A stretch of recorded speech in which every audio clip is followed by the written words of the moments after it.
बचाओ बचाओ जय सिकंदराबाद जय सिकंदराबाद बचाओ बचाओ बचाओ बचाओ बचाओ बचाओ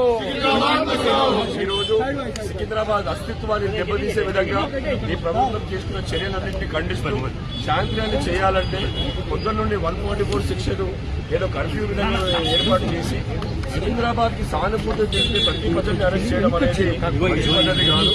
శాంతియుత ర్యాలీని కూడా చేయలేని పరిస్థితిలో రాష్ట్రం ఉండడం, మరీ ముఖ్యంగా చట్టనగరాలు ఉండడము ఇది బాధాకరమైన విషయము.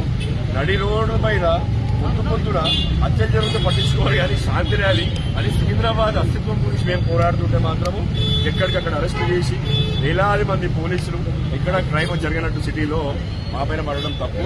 ఇది ఆగదు. ఇప్పుడే కేటీఆర్ గారు శ్రీనివాస్ యాదవ్ గారు పిలిపించినారు. ఫిబ్రవరి మొదటి వారంలో పోలీస్ పర్మిషన్ తీసుకొని మరి తప్పకుండా మేము దీని శాంతి ర్యాలీ మళ్లీ నిర్వహిస్తాము. నిన్న కూడా పర్మిషన్ పెట్టి 5 రోజులైంది.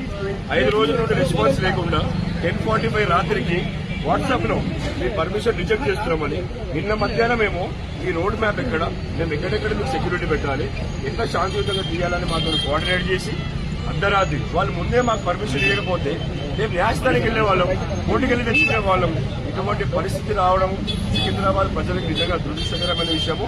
ఇది రెట్టింపు ఉత్సాహంతో వస్తారు ప్రజలు బయటికి. ఎందుకంటే అస్తిత్వ పోరాటం ఎప్పుడూ ఆపలేరు.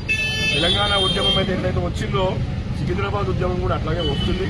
ఎందుకంటే ఎవరో ఒక్కరికి మేము చేసే పని కాదు. 2 నగరాలంటే హైదరాబాద్, సికింద్రాబాద్. ఇటువంటి పరిస్థితులని తెలియకుండా వాళ్ళు